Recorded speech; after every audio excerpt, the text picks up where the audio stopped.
Hello students, आज मैं BA third year के स्टूडेंट को सामाजिक अनुसंधान के विषय क्षेत्र के विषय में बताने जा रही हूँ, जिसको कि इंग्लिश में बोलते हैं स्कोप ऑफ सोशल रिसर्च।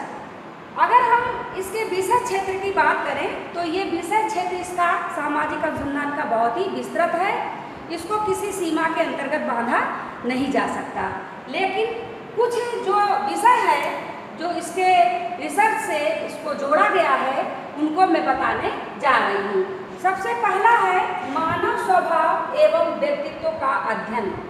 तो सामाजिक अनुसंधान के विषय क्षेत्र के अंतर्गत मानव के स्वभाव और उसके व्यक्तित्व का अध्ययन भी इसमें किया जाता है। ये भी सामाजिक अनुसंधान के विषय क्षेत्र में रखा जाता है या इसका भी अनुसंधान किया जाता है। सेकेंड नंबर पे लिखा है जन समूहों एवं सांस्कृतिक समूहों का अध्ययन। तो सामाजिक अनुसंधान के विषय क्षेत्र के अंतर्गत जो जन समूह हैं और उनकी संस्कृतियां हैं, कौन कौन सी संस्कृतियों को वो अपने प्रयोग में लाते हैं, क्या क्या मान्यताएं उन्होंने संस्कृतियों को दी हैं, इसका भी अध्ययन सामाजिक अनुसंधान के विषय क्षेत्र के अंतर्गत किया जाता है। थर्ड है परिवार के स्वरूपों, अंतर्निहित नियमों, संगठन एवं विघटन का अध्ययन।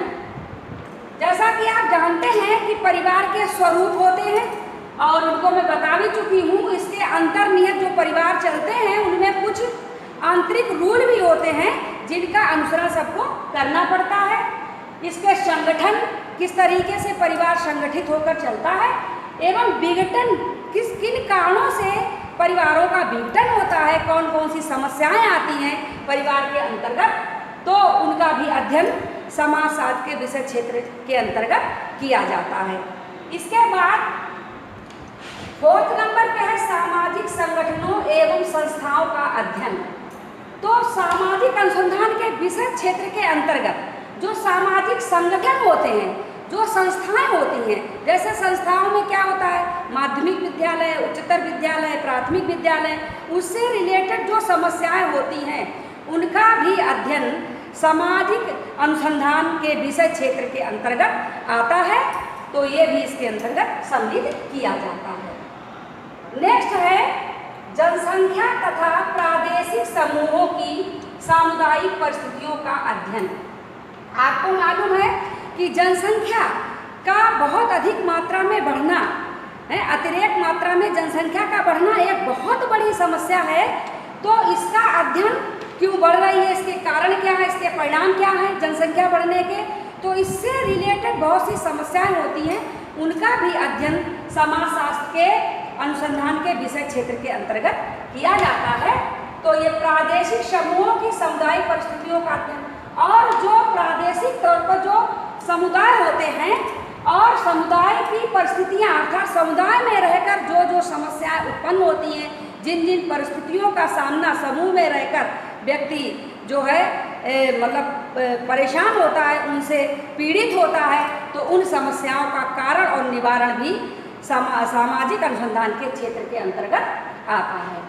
इसके बाद सामूहिक नेक्स्ट है सामूहिक व्यवहार का अध्ययन।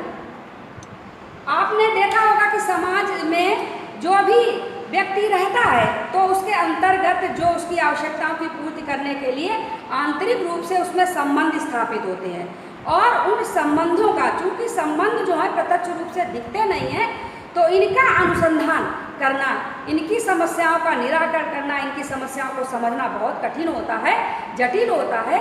इसका भी अध्ययन सामाजिक अनुसंधान के विषय क्षेत्र के अंतर्गत किया जाता है। इसके बाद है समूहों, नेक्स्ट है समूहों में पाए जाने वाले संघर्ष एवं व्यवस्थापन का अध्ययन। अर्थात समूह में रहकर जो भी सामूहिक तौर पर रहने वाले लोग, जो जिनके अंदर जो संघर्ष उत्पन्न होता है, संघर्ष के क्या कारण होते हैं, उनके निवारण कैसे हो सकते हैं, इसका भी अध्ययन जो है और उसको व्यवस्थित रूप से, इसका सुचारू रूप से अध्ययन करना भी सामाजिक अनुसंधान के विषय क्षेत्र में आता है। इसके बाद नेक्स्ट है सामाजिक समस्याओं, सामाजिक व्याधिकी एवं सामाजिक अनुकूलन का अध्ययन। समाज शास्त्र के विषय क्षेत्र के अंतर्गत समाज में जो रहते हैं व्यक्ति, उनके सामने कौन कौन सी समस्याएं आती हैं, अर्थात बहुत सी समस्याएं हैं जो समाज में रहकर व्यक्ति को सामना करना पड़ता है और वो समस्याएं बहुत ही भयंकर और भयानक रूप ले चुकी हैं।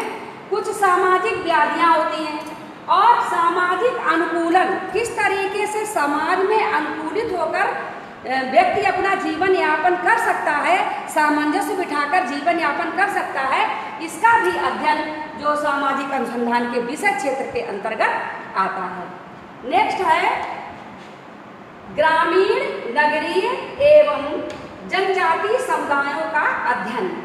तो हमने ग्रामीण समुदाय में बताया किस तरीके से लोग जीवन यापन करते हैं, उनके सामने कौन कौन सी समस्याएं आती हैं। इसी प्रकार से नगर में जो लोग रहते हैं उनके सामने भी बहुत सी समस्याएं होती हैं, उनका वो फेस करते हैं। उन समस्याओं का क्या कारण है, कैसी कैसी समस्याओं का वो सामना करते हैं, फेस करते हैं, इसका अध्ययन। और इसके साथ साथ जनजातीय समुदाय जो हैं, जनजातीय समुदाय के विषय में भी जो आपको समुदाय बनाकर अलग अलग अपने नेम से, एक विशेष नेम से सामान्य जीवन जो जीते हैं, तो उनके विषय में भी उनके सामने कौन सी समस्याएं हैं, कैसे समस्याएं उत्पन्न होती हैं, कैसे निराकरण किया जाता है, ये भी अनुसंधान, सामाजिक अनुसंधान के विषय क्षेत्र के अंतर्गत आता है, अर्थात इसका भी अध्ययन इसमें किया जाता है। नेक्स्ट है नवीन सिद्धांतों एवं पद्धतियों से संबंधित नियमों की खोज, पुराने सिद्धांतों एवं पद्धतियों की पुनर्परीक्षा तथा नवीन सिद्धांतों एवं पद्धतियों की खोज। तो जैसा कि आप जानते हैं, रिसर्च का मतलब ये है कि नवीन सिद्धांतों एवं पद्धतियों से संबंधित नियमों की खोज। ये जो है रिसर्च का मीनिंग ही होता है, जिसको मैं पिछले लेक्चर में आपको बता चुकी हूँ। और फिर क्या होता है, पुराने सिद्धांत, जो पुराने सिद्धांत चले आ रहे हैं, जो नियम और सिद्धांत बनते हैं, जिन नीतियों का निर्माण होता है, उनके अनुसार व्यक्ति चलता है। लेकिन समय के परिवर्तन होने के साथ साथ वो जो है नियम हैं, वो उतने खरे नहीं उतरते हैं समय के परिवर्तन के साथ साथ।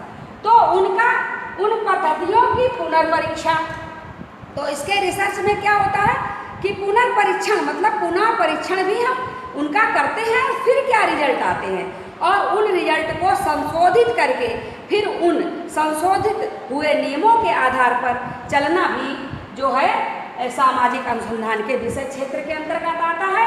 तथा नवीन सिद्धांतों एवं पद्धतियों की खोज भी इसमें की जाती है। तो जो भी नवीन सिद्धांत हमारे सामने, नवीन नीतियाँ और नवीन नीति निर्माण, नवीन सिद्धांत जो आते हैं, नवीन पद्धतियाँ आती हैं, तो उनके अनुसार फिर व्यक्ति आगे अपना जो है अपने आप को परिवर्तन करके उन नियमों पर चलता है। तो ये सब आया है आपके सामाजिक अनुसंधान के विषय क्षेत्र के अंतर्गत। लेकिन अगर हम इन विषय क्षेत्र को देखें तो एक मुख्य पहलू है, महत्वपूर्ण पहलू है, उसमें 3 बिंदु ही हमको दिखते हैं कि रिसर्च से क्या आपको जो है लाभ है। सबसे पहला लाभ है ज्ञान का विकास।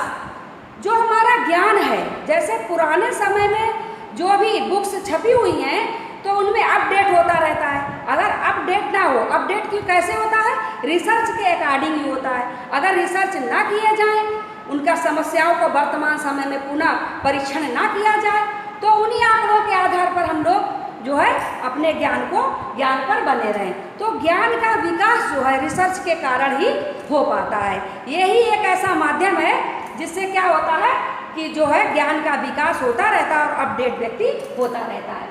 नेक्स्ट है सामाजिक समस्याओं का अध्ययन। तो रिसर्च के अंतर्गत आपने देखा होगा सेकेंड महत्वपूर्ण ये होता है कि सामाजिक समस्याओं का अध्ययन होता रहता है। अध्ययन के अंतर्गत क्या क्या आता है, जैसे सबसे पहले अगर हम बात करें तो लोगों ने उदाहरण हम दे रहे हैं आपका सामाजिक समस्याओं के अध्ययन के विषय में, कि लोग ने क्या सोचा कि अपराधी जो होते हैं समाज में वो जन्मजात होते हैं, जन्म से ही अपराध की प्रवृत्ति उनके अंदर रहती है, इसीलिए अपराधी वो अपराध का कार्य करते हैं समाज में रहकर। लेकिन फिर पुनः उस पर परीक्षण हुआ तो ये लोगों ने निष्कर्ष निकाला कि क्या होता है कि चूंकि इनके माता पिता अपराधी हैं, अपराधियों के, इसलिए ये अपराध करते हैं। तो इसके बाद फिर पुनः परीक्षण हुआ इसी उसी समस्या पर। तो उसके बाद ये निष्कर्ष निकला कि क्या है, ज्ञान की कमी के कारण, मतलब जिसके अंदर ज्ञान की कमी होती है उसके अंदर अपराध की प्रवृत्ति जागृत होती है। तो ये जो है अंत में ये रिजल्ट आया। तो ज्ञान जो है बहुत ही आवश्यक है अपराध को रोकने के लिए। तो इस तरीके से सामाजिक समस्याओं का अध्ययन इसके अंतर्गत होता है। नेक्स्ट देखिए, थर्ड है सिद्धांत एवं नीति निर्माण। कहते हैं कि जब जो है नियम बनते हैं, जब रिसर्च होते हैं तो उसके अकॉर्डिंग नियम बनते हैं, सिद्धांत बनते हैं, नीतियाँ बनती हैं, और फिर उन्हीं नीतियों पर चलने के लिए व्यक्ति को कहा जाता है, क्योंकि वो जो है प्रामाणिक होती है, और प्रामाणिक होती हैं, सत्य होती हैं, विश्वसनीय होती हैं। तो उन्हीं नीतियों के अनुसार व्यक्ति फिर अपना उनको फॉलो करते हुए चलता है। तो ये रहा जो है आपका रिसर्च के जो 3 महत्वपूर्ण पहलू हैं, उससे क्या लाभ होता है, तो ये मैंने आपको बता दिया। इसके बाद ये देखिए सामाजिक अनुसंधान का महत्व क्या है, इसके विषय में मैं आपको बताने जा रही हूँ। Importance of social research. सबसे पहला है अज्ञानता एवं अंधविश्वास मिटाने में सहायक। तो हमारा रिसर्च क्या करता है, अनुसंधान क्या करता है, जिन चीज़ों से हम अनभिज्ञ हैं, अज्ञान हैं, जिनके विषय में हमको कुछ नहीं पता है, यदि रिसर्च ना होते रहें तो क्या है कि हम उन्हीं पुरानी विचारों पर, अंधविश्वासों पर हम जीते रहें, उसी के अकॉर्डिंग चलते रहें, और जो वर्तमान की समस्याएं हैं उनका निराकरण हो पाना असंभव हो जाए। तो अज्ञानता और एवं अंधविश्वास मिटाने के लिए जो है रिसर्च बहुत ही आवश्यक है। नेक्स्ट है ज्ञान के विकास में सहायक। आपको मैं बता चुकी हूँ कि ज्ञान की वृद्धि जो है रिसर्च के अकॉर्डिंग ही होती है, वरना क्या हो, बहुत से ऐसे पहलू हों जिसमें व्यक्ति अज्ञानता के कारण उनकी समस्याओं का समझ ना पाए और उन समस्याओं का निराकरण भी ना कर पाए। तो ज्ञान के विकास में सहायक जो है रिसर्च ही होते हैं, सामाजिक अनुसंधान ही होते हैं। तो इसलिए भी जो है रिसर्च आवश्यक है। नेक्स्ट है समाज के वैज्ञानिक अध्ययन में सहायक। तो जो भी वैज्ञानिक अध्ययन होते हैं, वैज्ञानिक अध्ययन का मतलब है विश्वसनीय, प्रामाणिक, है ना, और कहते हैं कि पुनर्परीक्षण जिसका किया जा सके।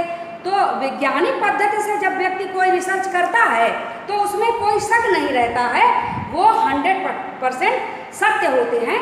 तो इसलिए जो सत्यता की खोज करना ही जो है अनुसंधान का कार्य है। इसलिए ये जो है हमारे रिसर्च है या अनुसंधान है, समाज के वैज्ञानिक अध्ययन में सहायक होते हैं। नेक्स्ट है सामाजिक समस्याओं के निष्पक्ष विश्लेषण में सहायक। जो भी समाज में रहता है, जो भी सामाजिक समस्याओं का सामना करता है, तो समस्याओं के कारण और निवारण जो है रिसर्च के कारण ही व्यक्ति को पता चल पाते हैं कि क्या कारण है और क्या निवारण इनके होने चाहिए। तो व्यक्ति एक सुखी और संपन्न जीवन समस्याओं का निराकरण करके ही जो है जी सकता है। तो इसीलिए जो है ये हमारी समस्याओं के निष्पक्ष विश्लेषण करने में भी रिसर्च सहायक होते हैं, इसलिए भी रिसर्च करना बहुत ही महत्वपूर्ण है। नेक्स्ट है सामाजिक कल्याण में सहायक। समाज का कल्याण तभी हो सकता है जब जो है समस्याओं से व्यक्ति निराकरण पा ले।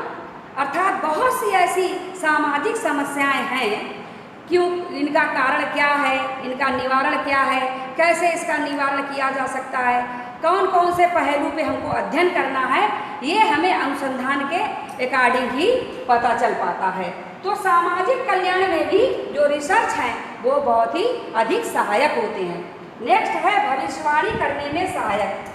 तो जैसे कोई भी रिजल्ट आया, रिसर्च किया किसी ने, कोई एक टॉपिक दिया जाता है, सीमित क्षेत्र दायरा दिया जाता है किसी एक व्यक्ति को जो PhD करता है, तो उसमें क्या होता है, उस पर वो गहन अध्ययन करता है, आमने सामने के जो संपर्क होकर ही वो प्रश्न की सूची बनाता है, और सूची बनाने के बाद जो अध्ययन करता है, जो रिजल्ट निकलते हैं उनको एनालाइज करता है, और एनालाइज करने के बाद फिर निष्कर्ष निकालता है।